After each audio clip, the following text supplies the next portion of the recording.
На пат за Витлеем.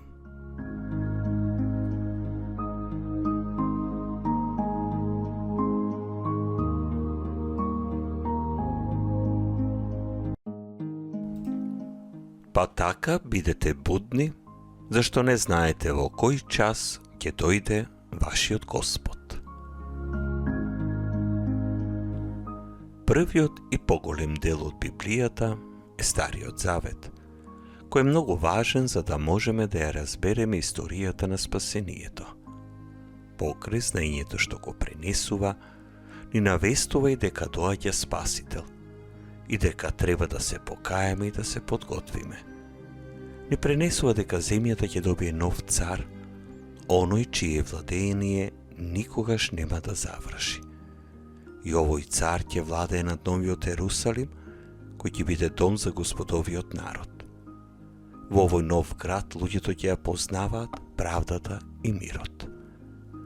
Наоѓајќи се во времето на Божитниот пост и во исчекување на рождеството Христово, повикани сме да бидеме будни, да имаме будно срце, за да го препознаеме доаѓањето на Спасителот. Израилот го очекувал ветениот цар, но не успел да го препознае, затоа што бил преокупиран со други работи.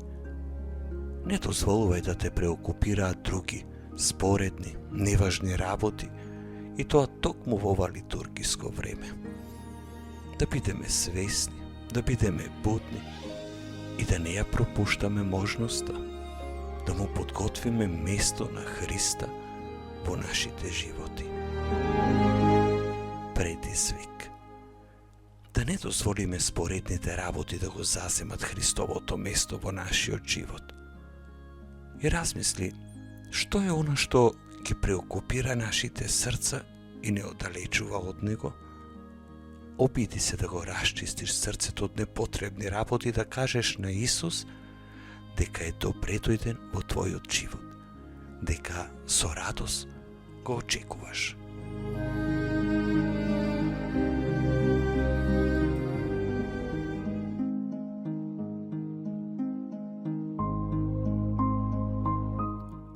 На пат за Витлеем.